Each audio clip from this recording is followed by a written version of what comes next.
Welcome back to another episode of Joey and Derek sit on low chairs and talk about gear. I'm your host, Jory Lambert. Actually, we call you Miss Adoey.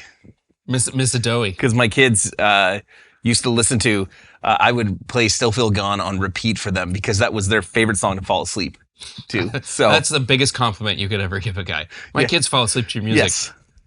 No, I mean, honestly, I'm honored. Yeah, that's awesome. And like my daughter Ruth would honestly be like, put on Miss Adoey, please, before. And I'm like, yeah, sure. Like, sounds good. Let's go. That's very sweet. But so now my wife and I, she's like, so is Doey coming by? Doey? I'm like, yeah. I'm like, yeah. Doey Landreth. Doey Landreth. I mean, after 2 kids, boxes of donuts, and away we go. Cans of Pepsi, boxes of donuts. Yeah. So today, I'm presenting my Duesenberg collab guitar. Nice. So fun story about Duesenberg is that back in probably 2012, when the Brothers Landers just started, when the Brothers Landers just first started, we'll edit around that, or we'll leave it in. Fuck it. Who cares? Well, it stays. It's all live, folks. This is show business. Hey. We don't have the budget to edit anything. When the Brothers Landreth first started, I had fallen in love with a Fullerton TV, Duesenberg Fullerton TV, at Dan Canfield's shop in Saskatoon. Yeah, that was an awesome shop. That was such a great shop. Shout out to Dan Canfield. He's a very good friend, is a very good friend, and was really good to us. And I lusted after that guitar for a really long time, and I finally pulled the trigger, and Dan gave me a really, really friendly deal on it.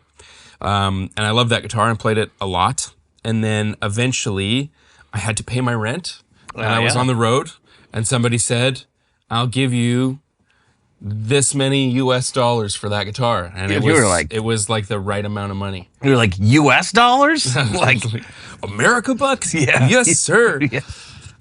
So I sold it, and I was heartbroken. And my brother had reached out to Duesenberg kind of behind my back and sort of said, hey, my brother loves your guitars, blah, blah, blah. We were a baby band at this point. Like, we weren't doing anything. And they reached out right away and said, we love what you guys are doing. And yeah, absolutely. If your brother wants to buy a guitar, we'd love to set him up with a bit of a discount. And of course, I just didn't have the money. But they were the first big kind of company that gave us the time of day. And it meant a lot. Even though I didn't even buy a guitar at that time, I couldn't afford it.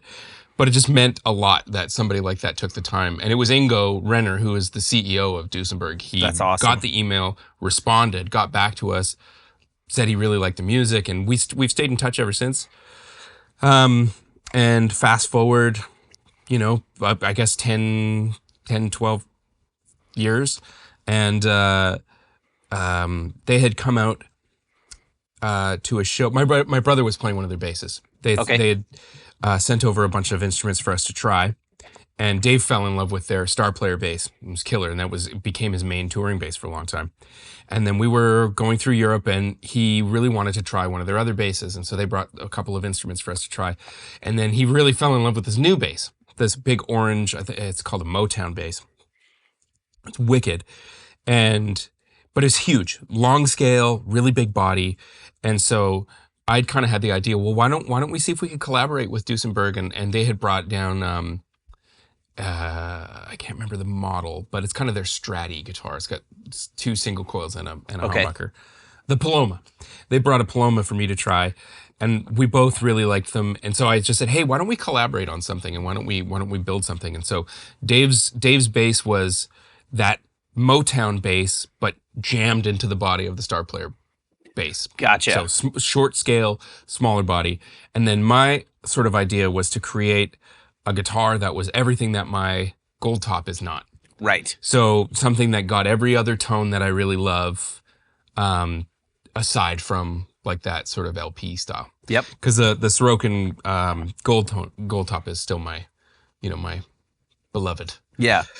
So you can't buy the Sorokins, like, can you? Like, people can't just go No. order one, can they? Well, you can, but you just he only builds what he wants to build, and he only sells through Stang Guitars.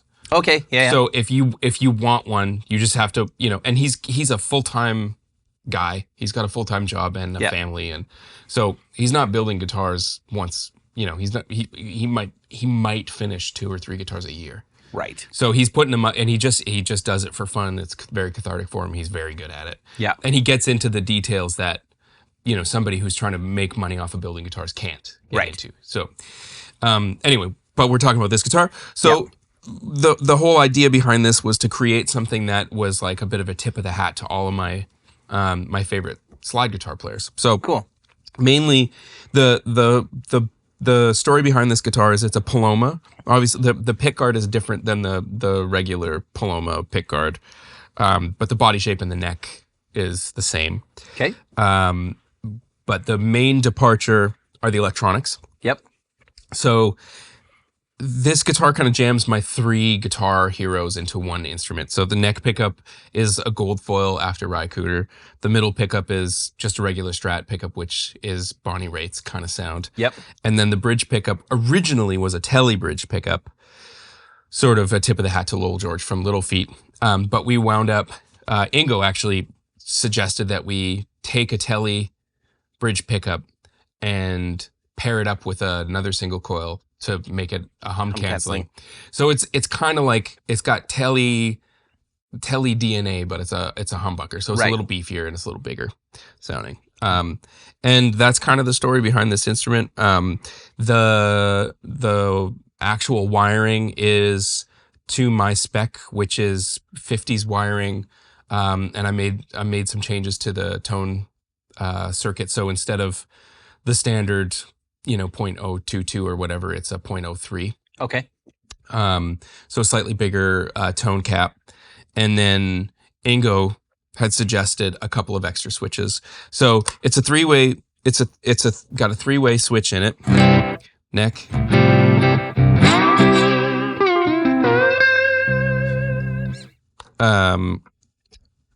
Neck and bridge.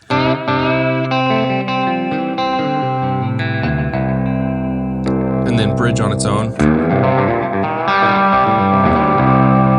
And then with this switch, you can add the middle pickup to anything. Oh, cool. Or so that's neck and middle now.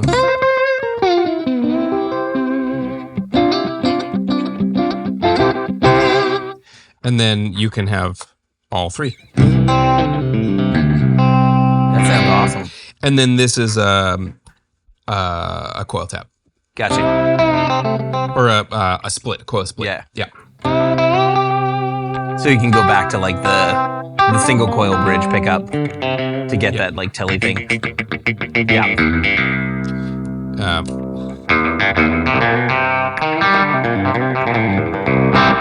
Yeah, and so it's kind of like, I mean, no matter what I do, it's never. I'm never gonna sound like any of those people as much as I want to. But it's more of like an homage to them. So yeah, it's really cool, and it turned out. I knew that it would be cool because everything that Duesenberg does is very cool, but it turned out so much better than I could have kind of imagined. And when we were touring, they said, we were playing in, we were on our way to Hamburg, and they said, stop in Hanover on your way to check out the prototypes. And so we stopped at the shop, and they said, you can take one home if you want. And we had no room in the van. We literally had nowhere to put it. And so I had to leave it behind. And it was like all I could think about for the rest of the trip was this guitar. Yeah. And it was the first leg of touring that we were doing with Murray, and I had brought the wrong guitar for the tour. So for the trio tour, I had been using my Sorokin Junior, which is just all rock and roll meat guitar. It was amazing. But as soon as we added Murray to the mix, it just kind of like disappeared a little bit. It was almost too big sounding. When I was the only guitar player in the band, it just filled up all the space. But then as soon as we had another guitar player, it just was, and I was like having people just be like, man, you got to tell your sound guy to turn you up. It's like, I'm not quiet. Yeah. It's not the sound. It's not our sound guy's fault. It's like there's too much going on the stage. I brought the wrong guitar. So it was like that mix, and I had the wrong guitar, and then I had this amazing Duesenberg prototype just sitting there in Hanover, and I couldn't take it with, and it would like literally was like, is there anything we could ditch, like a box of sweaters? Can we just leave it on the side of the road? It's like, no, we can't. So they rushed it over to me once we got home from tour, and I have it, and it's just a super inspiring guitar to play. Yeah. That's awesome. I've never owned a Duesenberg. I've wanted to. I've just never really found the right deal on one. I'm like horrible because I'm super cheap about when I buy stuff. I try to either buy it used or have like some deal where I know the company that, for people who aren't on the side of the industry that either you're on as an artist that can get either artist pricing or, or if you get lucky, they'll actually send you something for free. Or the, as we call them, tour loaners that sometimes never find their way back to you. Yeah, like working on this side, they often have this thing called industry accommodation pricing. So they kind of look at it and go like, well, you work on this side of the industry, so it's probably good for us to have something with you and we can give you X% off, which is normally enough for me to be like, yeah, okay. Like, but I've never had that with Duesenberg. I've had that with lots of other companies. But I've played lots of star players. And that's probably my favorite out of all the Duesenbergs that I've played. Literally every one of those guitars that I've ever picked up, though. Like I picked up, I was at GB Music and Sound, like we were talking about where I got that London Fog pedal from. And when I go to guitar stores, I often like try to find a guitar on the rack that like you don't see just anywhere, and like pick it up, and I normally shoot like a 60-second reel after trying it and be like, all right, so if you've never seen one of these, check it out. They've got it here at this shop. You should definitely swing by if you're in the area and give it a whirl, because it's not something that you see every day, and your Guitar Center along McQuaid or whatever isn't going to have this. And they had the Johnny Depp signature at GB. Mm-hmm. And even when I picked it up, I was like, reminds me kind of like a Midas style guitar with the ornate, aluminum or steel, I don't know what it is, like pick guard thing that covers half the body. Mm-hmm. But as soon as I picked it up, I'm like, yep, the neck feels awesome on this. Like every other one that I pick up, I mean, that's always my go-to is like, how does the neck feel on something? And I was super impressed. I know Sean has a star player that I've played that it's really great. And I've had a couple of friends that have had them, but as you know, there's no Duesenberg dealer here. Yeah. So, or does L&M have them now? I don't think so. No. Maybe? You know what? No. Well, I know SFM carries them. Okay. So they have to be somewhere. Yeah. But you know who carries them? GB. They carry them. Yes. And yeah, they got to be carried somewhere else because I know SFM distributes them. So yeah. So like just when I'm like in Winnipeg, you don't find them here. You don't find them ever. Yeah. So then you also don't find people selling them used for a deal. Yeah. So, no, it's true. So I haven't added one to my collection yet, but I will at some point, because they are, every one of the ones that I've played has been awesome. Love to know in the comments from you guys, wherever we post this, that if you can comment, if you guys have played Duesenberg stuff and like what you guys think, because it is kind of I would say like boutique brand, like it's for sure something that not a lot of people know really well. But yeah, I've always been really impressed with build quality and consistency, because I have played them in Europe. Our distributor in the Netherlands, Musifax, it also distributes Duesenberg, but into, I'm not sure what territories, because that's weird over there. Like they control some countries, but not others. And yeah. I think you'd probably really dig their production over there, because it's very reminiscent of you. Oh yeah. Like they do, Duesenberg itself is its own thing, but they have like another brand where they distribute hardware and pickups and strings, and they're very industrious and super smart, and like it's a big company that feels DIY, Yeah. which is kind of how, Revv feels like, you guys do your own printing and, Yeah. all that stuff. Anyway, whatever. It's, I don't need to give away your secrets here, but Oh, there's no secrets. We put them all on Instagram. it's really cool. They're a really, really great company. And, one of the things that they do that I think is, I don't know, maybe I shouldn't be talking about this, but they have this machine that they've designed that has strings and a bridge. And so they put finished guitars down on this thing and they bring this lever down and it puts strings down over top of the guitar at tension so you can test it out without having to put strings on. And then you can take it off and it's like, bring it down and it's perfectly in tune. Oh, wow. And yeah, it is the craziest thing that I've ever seen. And then they're literally like, oh, solder joint is bad, or this guitar is not resonant, or I don't know what kind of things they're looking for. But then they just go shunk and the guitar goes back, or nope, it's good to go.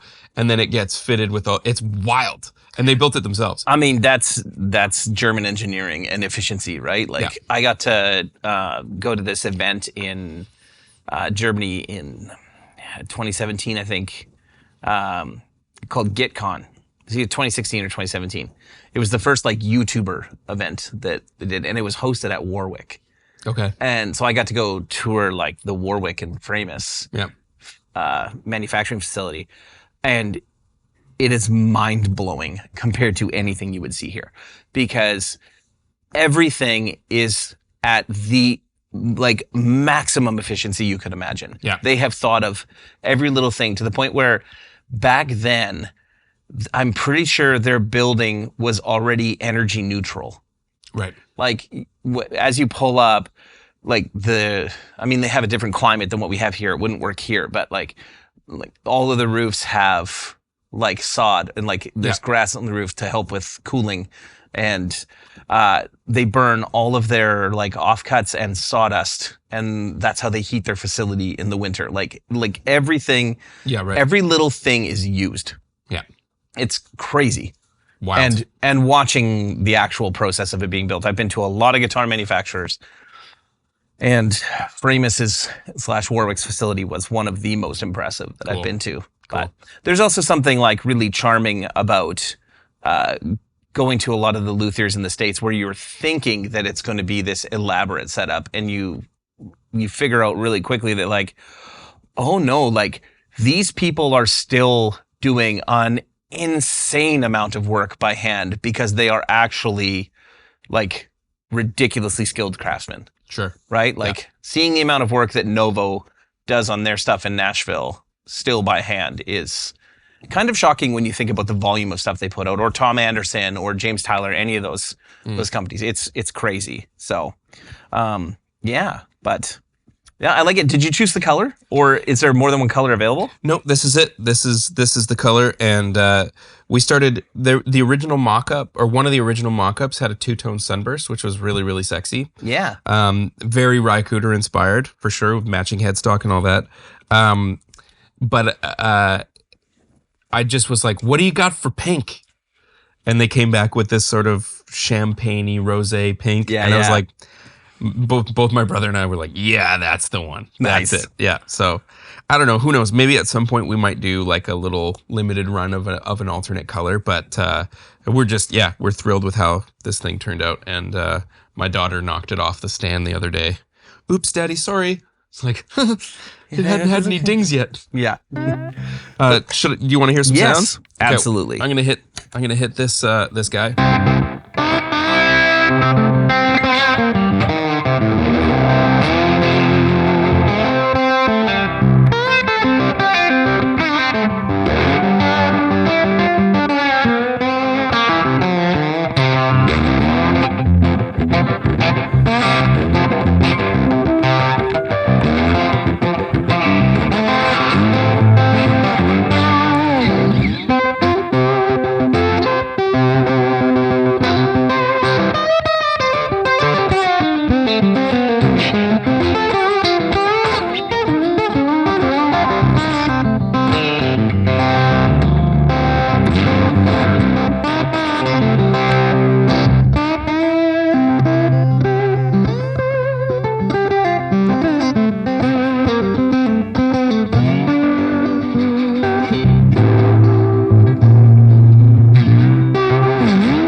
Dude, awesome. Are they available like everywhere, or was it limited run, or it's like It's going to be an ongoing thing. awesome? Like probably just until people are no longer interested in them. Very cool. Yeah. Okay, thanks for coming and hanging out with us and having us go through Joey's guitar and check it out. Check out Duesenberg. I'm assuming Duesenberg.com again. I think it's Duesenberg.de. Okay, yeah. Or there is a Duesenberg.com, or it might be Duesenberg USA. But there's, If you go to the Google machine, type in Duesenberg. If only we had find it. access to the internet. I know. It's just the flick only- of a wrist. If only we didn't know how to do this, I- or we prepared. I have my cell phone on like one of those like card release things. Yeah. I don't know. I'm an idiot. Okay. See you next time. Yep. Cheers.